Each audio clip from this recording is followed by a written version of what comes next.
Assalamualaikum warahmatullahi wabarakatuh. Perkenalkan, nama saya Salsa Octaviani Suryanto dari kelas 10 IPS 1 absen 32. Di sini saya akan menjelaskan materi mengenai akulturasi perkembangan kebudayaan Islam di Nusantara. Sebelum membahas materi mengenai akulturasi, saya di sini akan menjelaskan terlebih dahulu mengapa sih agama Islam itu mudah diterima oleh masyarakat di Indonesia.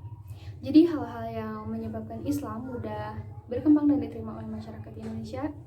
Yang pertama, syarat masuk agama Islam itu sangat mudah, yaitu hanya dengan mengucapkan 2 kalimat syahadat.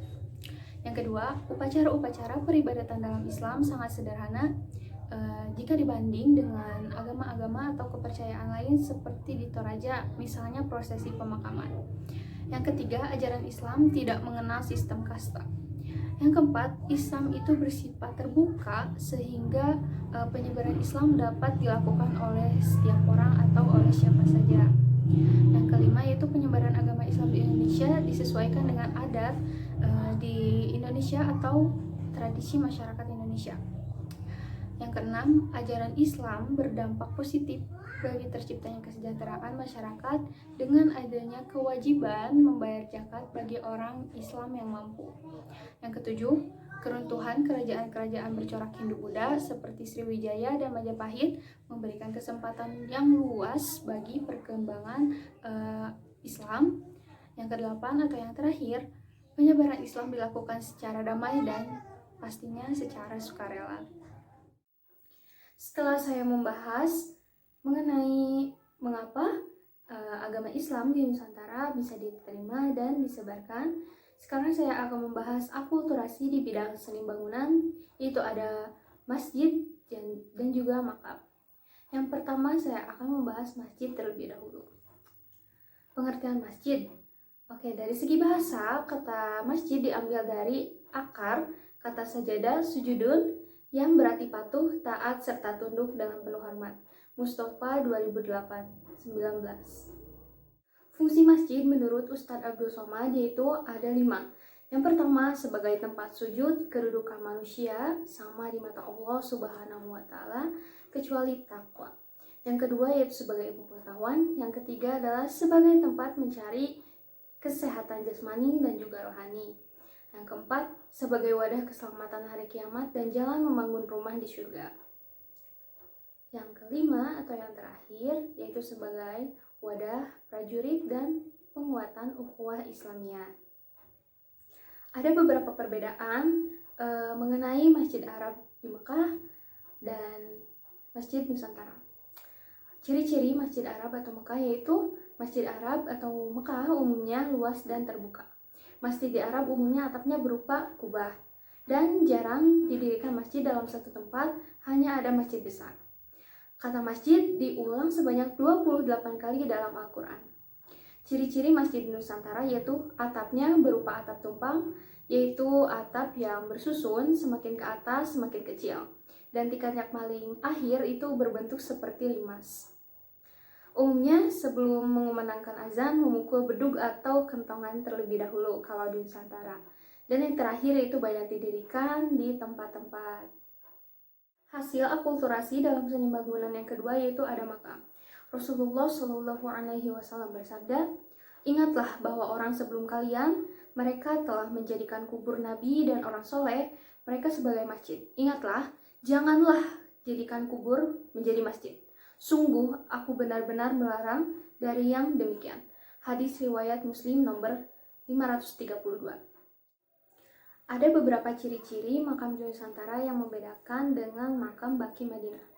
Ciri-ciri makam di Nusantara diantaranya dibangun dengan batu atau keramik, memiliki identitas, dijadikan tempat keramat, tidak sedikit yang ditempatkan di dataran tinggi, dan bahkan tidak sedikit makam yang dibangunkan bangunan. Selanjutnya yaitu ada hasil akulturasi Islam dalam bidang seni ukir atau kaligrafi khat. Pengertian kaligrafi. Kaligrafi adalah ilmu seni menulis indah. Ia berasal dari bahasa asing yaitu bahasa Inggris. Calligraphy is art, beautiful handwriting. Bahasa Latin yaitu kalios, indah, craft, tulisan. Jadi artinya adalah tulisan indah. Kaligrafi dalam bahasa Arab disebut al-khat yang berarti guratan-guratan atau tulisan-tulisan bahasa Arab. Pengertian kaligrafi menurut KBBI atau Kamus Besar Bahasa Indonesia yaitu kaligrafi berasal dari kata kaligra dan fi yang diartikan sebagai suatu seni menulis yang indah dengan menggunakan pena. Pengertian lainnya juga dikemukakan oleh Didin Sirojudin 2000 dan juga Syekh Syamsuddin Al-Akfani dalam kitabnya disebut Irsyad Al-Qasid. Manfaat-manfaat dari kaligrafi yaitu sebagai sarana komunikasi, sebagai sarana mencari rezeki, sebagai sarana ketenangan rohani, dan juga sebagai sarana pembelajaran dakwah. Berikut merupakan contoh dari kaligrafi.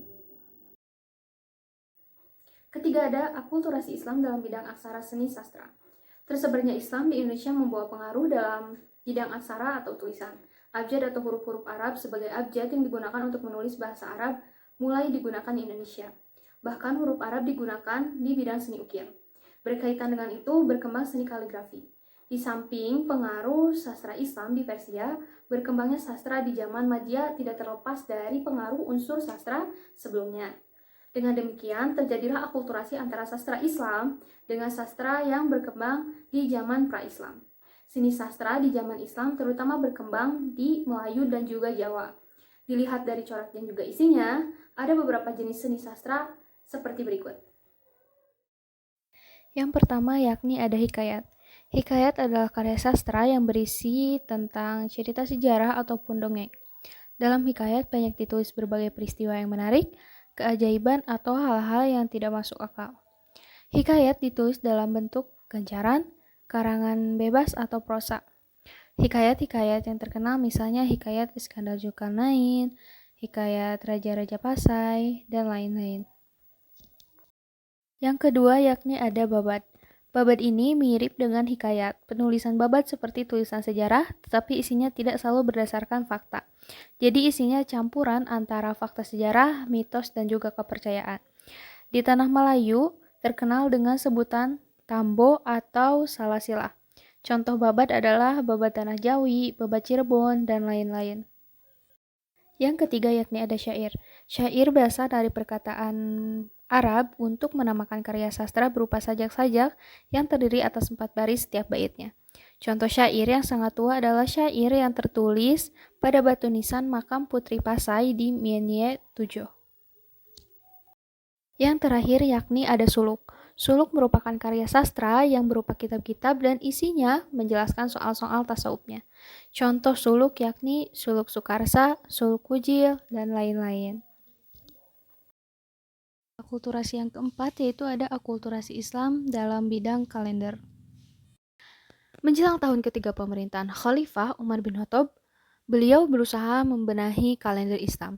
Perhitungan tahun yang dipakai atas dasar peredaran bulan Komariah, Umar menetapkan tahun 1 Hijriah bertepatan dengan 14 September 622 Masehi. Sehingga sekarang kita mengenal tahun Hijriah. Sistem kalender itu juga berpengaruh di Nusantara. Bukti perkembangan sistem penanggalan kalender yang paling nyata adalah sistem kalender yang diciptakan oleh Sultan Agung. Ia melakukan sedikit perubahan mengenai nama-nama bulan pada tahun Saka. Misalnya, bulan Muharram diganti dengan Sura dan Ramadan diganti dengan Pasa. Kalender tersebut dimulai tanggal 1 Muharram tahun 1043 Hijriah. Kalender Sultan Agung dimulai tepat dengan tanggal 1 Suro tahun 1555, Jawa 8 Agustus 1633. Masih terdapat beberapa bentuk lain dan akulturasi antara kebudayaan pra-Islam dengan kebudayaan Islam. Misalnya upacara kelahiran, perkawinan, dan kematian. Masyarakat Jawa juga mengenal berbagai kegiatan selamatan dengan bentuk duri. Selamatan ini diadakan pada waktu tertentu, misalnya selamatan atau kenduri pada 10 Muharram untuk memperingati Hasan Hussein, putra Ali bin Abu Thalib. Maulid Nabi Muhammad SAW untuk memperingati kelahiran Nabi Muhammad. Ruahan atau nyadran untuk menghormati para leluhur atau sanak keluarga yang sudah meninggal. Selanjutnya yang kelima yaitu ada hasil akulturasi Islam dalam bidang kesenian. Di Indonesia, Islam menghasilkan kesenian bernapas Islam yang bertujuan untuk menyebarkan ajaran Islam. Kesenian tersebut misalnya sebagai berikut. A. Permainan debus. Permainan debus yaitu tarian yang pada puncak acaranya, para penari menusukkan benda tajam ke tubuhnya tanpa meninggalkan luka. Tarian ini diawali dengan pembacaan ayat-ayat dalam Al-Quran dan juga salawat Nabi. Tarian ini terdapat di Banten dan Minangkabau. Namun, debus ini adalah adat yang dikembangkan oleh masyarakat Nusantara, bukan merupakan sunnah Nabi. Gambar di samping merupakan contoh dari permainan debus. B. Seudati atau saman. Ini merupakan sebuah bentuk tarian dari Aceh. Seudati berasal dari kata saidati yang artinya permainan orang-orang besar. Seudati sering disebut saman, artinya 8. Tarian ini aslinya dimainkan oleh 8 orang penari. Para pemain menyanyikan lagu yang isinya antara lain salawat Nabi. C. Wayang. Termasuk wayang kulit, pertunjukan wayang sudah berkembang sejak zaman Hindu. Akan tetapi, pada zaman Islam terus dikembangkan. Kemudian berdasarkan cerita Amir Hamzah, dikembangkan pertunjukan wayang golek. D. Musikosida dan gamelan. Musikosida dan gamelan pada saat upacara gerebeg maulud. Yang keenam yaitu ada akulturasi Islam dalam bidang sistem pemerintahan. Khilafah adalah pemimpin umum bagi seluruh kaum muslimin di dunia untuk menegakkan hukum-hukum syariat Islam dan mengembangkan dakwah Islam ke segenap penjuru dunia. Menegakkan khilafah itu hukumnya wajib bagi seluruh kaum muslimin. Melaksanakan kewajiban ini sebagaimana melaksanakan kewajiban lain yang telah diberikan oleh Allah Subhanahu wa taala kepada kaum muslimin. Adalah suatu keharusan yang menuntut pelaksanaan tanpa tawar-menawar lagi dan tidak ada pula kompromi. Melalaikannya adalah salah satu perbuatan maksiat terbesar dan Allah akan mengazab para pelaku dengan azab yang sangat pedih. Dalil mengenai kewajiban menegakkan khilafah dalam Al-Quran bahwasanya Allah Subhanahu wa taala telah memerintahkan Rasulullah SAW untuk menegakkan hukum di antara kaum muslimin dengan hukum-hukum yang telah diturunkannya. Allah Subhanahu wa taala berfirman dalam Quran surat Al-Maidah ayat 48 dan juga Quran surat An-Nisa ayat 59. Adapun maksud dan tujuan pemerintahan di dalam Islam, yaitu Allah telah menjelaskan beberapa maksud dan tujuan dari pemerintahan Islam, yakni yang pertama memelihara agama. Negara terutama khalifah bertanggung jawab untuk memelihara akidah Islam. Dalam hal ini dilakukan dengan mengoptimalkan wewenang yang telah diberikan oleh syara kepadanya. Negaralah satu-satunya institusi yang berhak menghukum orang-orang murtad dan memberikan peringatan kepada siapa saja yang menyeleweng dari agama. Sabda Rasulullah SAW yaitu, barang siapa yang mengganti agamanya atau murtad maka bunuhlah. Hadis riwayat Bukhari. Dan untuk bagi rakyat non-muslim tidak dipaksakan untuk berakidah Islam. Yang kedua yaitu untuk mengatur urusan masyarakat dengan cara menerapkan hukum syara kepada mereka tanpa membeda-bedakan antara satu individu dengan yang lainnya. Yang ketiga yaitu untuk menjaga negara dan umat dari orang-orang yang merongrong negara. Caranya dengan melindungi batas-batas negara, mempersiapkan pasukan militer yang kuat dan senjata canggih untuk melawan musuh.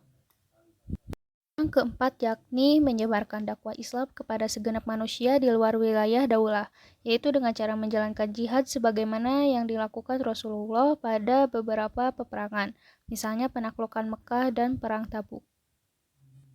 Dan yang terakhir yaitu untuk menghilangkan pertentangan dan perselisihan di antara anggota masyarakat muslim dan non-muslim dengan penuh keadilan. Hal ini dilakukan dengan cara menjatuhkan sanksi kepada mereka yang berbuat zolim, memperlihatkan keadilan terhadap orang yang dizolimi sesuai dengan hukum yang disyariatkan oleh Allah Subhanahu wa taala. Mungkin cukup sekian yang dapat saya sampaikan. Mohon maaf apabila ada kesalahan serta kekurangan. Wassalamualaikum warahmatullahi wabarakatuh.